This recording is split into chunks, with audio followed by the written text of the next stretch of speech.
بالله من الشيطان الرجيم بسم الله الرحمن الرحیم السلام علیکم ورحمۃ اللہ وبرکاتہ۔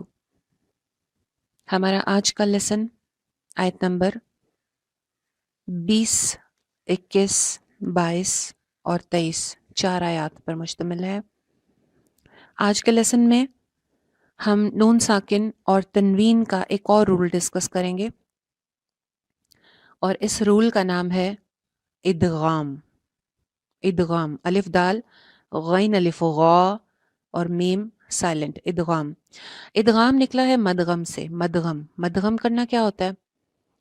ایک چیز کو دوسرے کے اندر ڈال دینا، مرج کر دینا، اس کو کہتے ہیں مدغم کرنا، مکس کرنا، مرج کرنا۔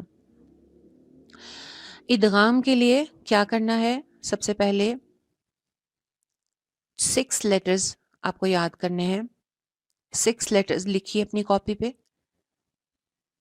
یا، را، میم، لام، واو، نون۔ یا، را، میم، لام، واو، نون۔ اس کا مجموعہ، یعنی کہ اگر اس کو جوڑ کے لکھیں تو بنتا ہے یرملون۔ تو یہ یرملون کا ورڈ آپ نے یاد رکھنا ہے نون ساکن اور تنوین کے بعد۔ ٹھیک ہے، میرا خیال ہے مجھے رپیٹ کرنے کی ضرورت نہیں ہے کہ تنوین بھی نون ساکن ہی کا ایک طرح سے شکل ہے، کیونکہ تنوین کے اندر بھی ایک نون چھپا ہوا ہوتا ہے۔ تو نون ساکن اور تنوین کے بعد اگر یرملون آ جائیں، یا، را، میم، لام، واو، نون، تو پھر ادغام ہو جاتا ہے۔ یرملون کی بریکٹ کے نیچے 2 چھوٹی بریکٹس بنائیے، لام را ایک طرف کر لیجئے، یا، واو، میم، نون ایک طرف کر لیجئے۔ لام را پہ غنہ نہیں کرنا، یا واو میم نون پہ غنہ کرنا ہے۔ ٹھیک ہے، یعنی کہ 2 طرح سے ادغام ہو جائے گا، ایک غنہ کے ساتھ، ایک بغیر غنہ کے۔ لام اور را کے اوپر ہم غنہ نہیں کر سکتے، یا واو میم نون پہ ہم غنہ کریں گے۔ ٹھیک ہے، اب دیکھتے ہیں کہ ادغام کس طرح سے ہوتا ہے۔ اس کی اگر آپ کو ایک کمپلیٹ ڈیفینیشن بتاؤں، کمپلیٹ ڈیفینیشن، وسیع ڈیفینیشن، تو وہ یہ ہے کہ قرآن میں جب کبھی بھی قریب کے مخرج کے حرف، قریب کا مخرج کیا ہوتا ہے؟ یعنی کہ جن کا مخرج قریب قریب کی، منہ کے اندر قریب قریب کی جگہ ہیں، یا پھر ایک ہی جگہ سے نکلنے والے جو ڈفرنٹ حروف ہوتے ہیں، جیسے کل ہم نے پڑھے تھے تو، دال، تا پڑھا، قریب کا مخرج ہوتا ہے لام، نون، را کا۔ ٹھیک ہے، لام 8 دانتوں سے نکلتا ہے، فرنٹ کے 8 دانتوں پہ زبان لگتی ہے تو لام نکلتا ہے۔ نون 6 دانتوں سے نکلتا ہے، اور را 4 دانتوں سے نکلتا ہے۔ تو یہ لام، نون، را جو ہے یہ قریب قریب کا مخرج ہے، اور تو، دال، تا ایک ہی جگہ سے نکلنے والے حروف ہیں۔ سا، دال، یہ سا، دال اور ضا یہ ایک ہی جگہ سے نکلنے والے حروف ہیں۔ زا، سین، صاد ایک ہی جگہ سے نکلنے والے حروف ہیں۔ تو قرآن میں جب کبھی بھی قریب کے مخرج کے حرف یا پھر ایک ہی جگہ سے نکلنے والے جو حروف ہیں وہ آگے پیچھے آ جائیں، آگے پیچھے آ جائیں، تو وہاں پہ ادغام ہوتا ہے۔ ٹھیک ہے، وہ پاسبل نہیں ہوتا 2 حروف کو اکٹھا پڑھنا، اسی لیے کیا کیا جاتا ہے کہ پچھلے والے حرف کو، یعنی کہ جو جزم والا حرف تھا پیچھے والا، اس کو نہ پڑھتے ہوئے اگلے حرف کو 2 بار پڑھ لیا جاتا ہے۔ اگلے حرف کو 2 بار پڑھ لیا جاتا ہے، اگلے حرف کے اوپر شد ہوتی ہے، تو وہ شد والے لیٹر کو 2 دفعہ ظاہر ہے پڑھا جاتا ہے، اور پیچھے جزم والا حرف جو ہے اس کو نہیں پڑھا جاتا۔ اس کو کہتے ہیں ادغام کرنا۔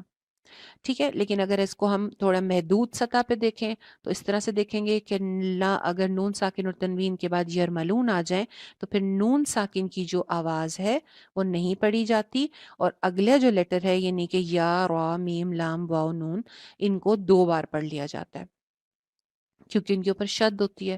تو شد کا مطلب بھی ویسے بھی یہی ہے۔ شد کا مطلب کیا ہے؟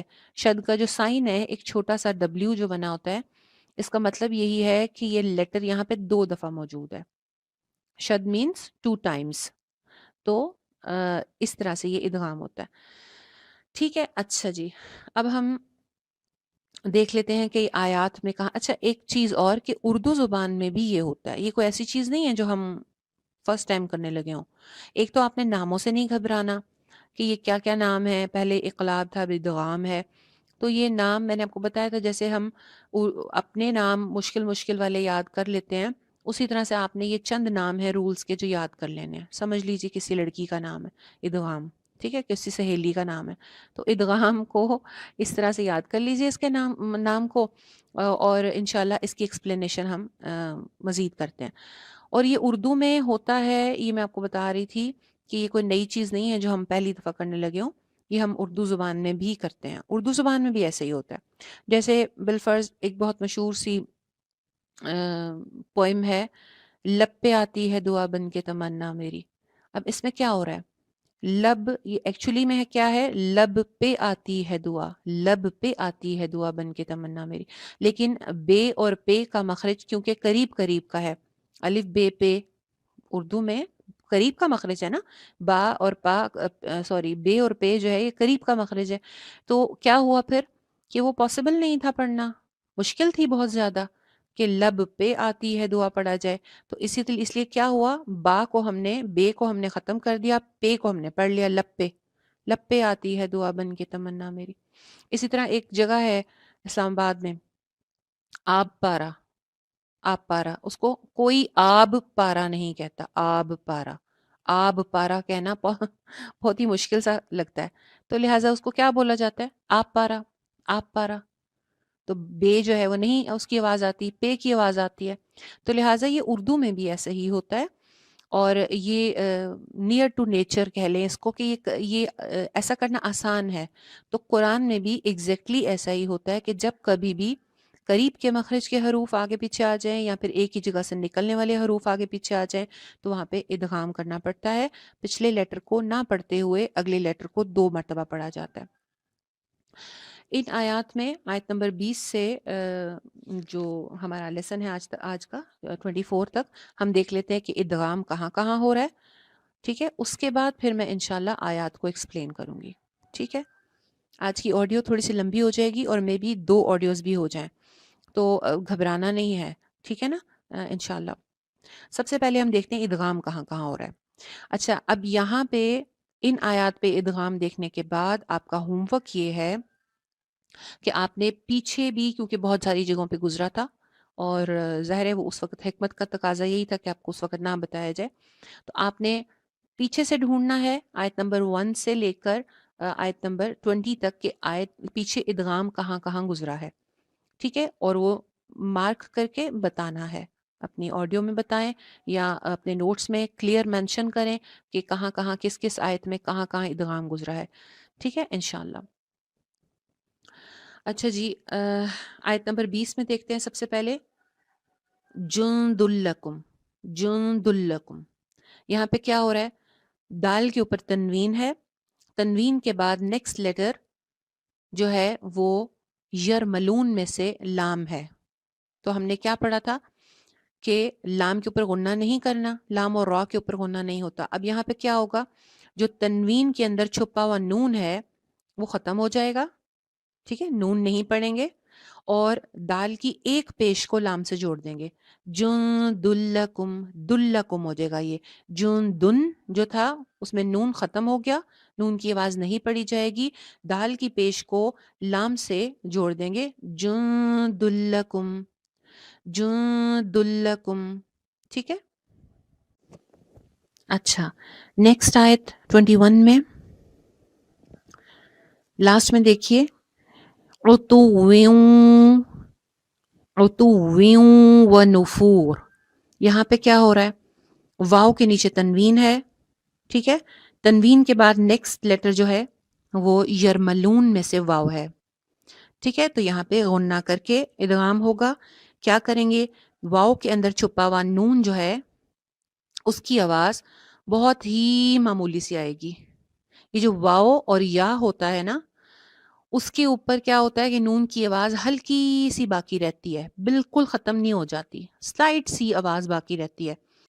عتوّں و نفور, واو کے نیچے 2 زیر تنوین, اس کی ایک زیر کو آپ اگلے والے واو میں مرج کریں گے اور نون کی ہلکی سی آواز باقی رکھیں گے. عتوّں و نفور, ویوں ویوں, ہلکی سی نون کی آواز باقی رہے گی. عتوّں و نفور, عُتُوٍّ وَنُفُورٍ، عُتُوٍّ وَنُفُورٍ۔ چلیے نیکسٹ آیت دیکھیے، آیت نمبر 22۔ افمن یمشی، افمن یمشی، نون ساکن ہے، نون ساکن کے بعد نیکسٹ لیٹر جو ہے وہ یا ہے، یرملون میں سے یا ہے، تو پھر یہاں پہ کیا ہو رہا ہے، نون کی آواز بہت ہی معمولی سی باقی رہ رہی ہے اور یا کے ساتھ جو ہے اس کو مرج کر رہے ہیں۔ افمئی مئی، اس کو بالکل یعنی کہ میہ بھی نہیں ہوگا اور من یا بھی نہیں ہے، یعنی کہ ہلکی سی نون کی آواز باقی رہے گی، میہ میہ، افمئی افمئی یمشی افمئی یمشی، بالکل صحیح۔ اس کے بعد صراط مستقیم، لاسٹ میں اسی آیت کے لاسٹ میں طا کے نیچے تنوین ہے اور تنوین کے بعد نیکسٹ لیٹر جو ہے وہ میم ہے، یرملون میں سے میم ہے، تو یہاں پہ بھی کیا ہو رہا ہے، طا کی ایک زیر کو میم کے ساتھ جوڑا جا رہا ہے، نون کی آواز ختم ہو جائے گی، طم صراط مستقیم صراط مستقیم، بالکل ٹھیک ہے۔ نیکسٹ آیت میں دیکھیے، قلیلا ما تشکرون، آیت نمبر 23، قلیلا ما تشکرون، یہاں پہ بھی سیم، تنوین کے بعد میم ہے، ایک زبر کو، لام کی ایک زبر کو میم کے ساتھ جوڑ رہے ہیں اور غنہ کر کے ادغام کر رہے ہیں، قلیلا ما تشکرون قلیلا ما تشکرون۔ چلیے یہ تو تھا ان آیات میں ادغام۔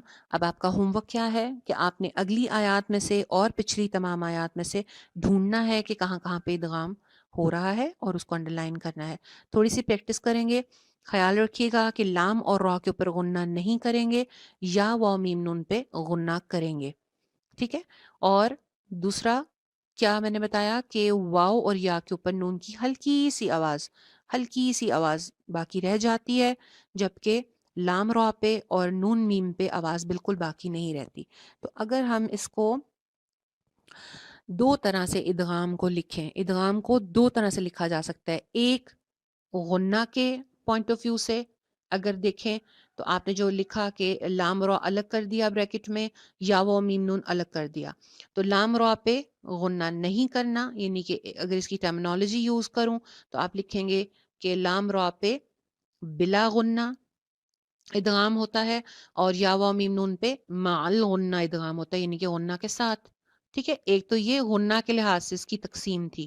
دوسری تقسیم ادغام کی اگر ہم کریں اس کے لحاظ سے کہ نون کی آواز صحیح طرح سے ختم ہو جاتی ہے اور رہتی ہے، تو اس لحاظ سے اگر کریں تو اس کو آپ واو اور یا کو الگ بریکٹ میں کر لیں، واو اور یا کو الگ بریکٹ میں کر لیں، اس میں نون کی آواز کیونکہ ہلکی سی باقی رہتی ہے، اس لیے اس کو بولنے والوں نے ناقص ادغام کا نام دیا، کیونکہ اس میں مکمل ادغام نہیں ہو رہا، ہلکی سی سلائٹ سی نون کی آواز باقی رہتی ہے، لیکن لام را اور نون میم کے اوپر مکمل ادغام ہوتا ہے، کامل ادغام ہوتا ہے، کیونکہ وہاں پہ نون کی آواز بالکل بھی باقی نہیں رہتی ہے، ٹھیک ہے، بالکل ختم ہو جاتی ہے۔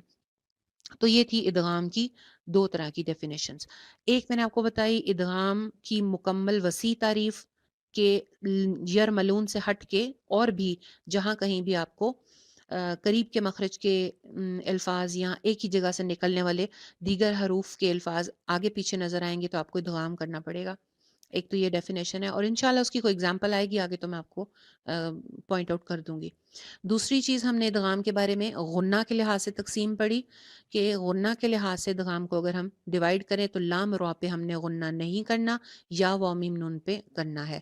تیسری چیز ہم نے ادغام کے بارے میں اس کے مکمل یا ناقص ہونے کی صورت میں اس کی تقسیم پڑھی، اور وہ یہ تھا کہ واو اور یا کے اوپر ناقص ادغام ہوتا ہے کیونکہ اس میں نون کی آواز ہلکی سی باقی رہتی ہے، جبکہ جو دوسرے تھے لام را اور نون اور میم، ان کے اوپر آواز بالکل نہیں آتی نون ساکن کی، تو لہٰذا یہاں پہ کامل ادغام ہوتا ہے. ٹھیک ہے، چلیے ہوپ فلی آپ کو بات سمجھ آ گئی ہوگی. نیکسٹ آڈیو میں ان آیات کو تفصیل سے دیکھتے ہیں. السلام علیکم.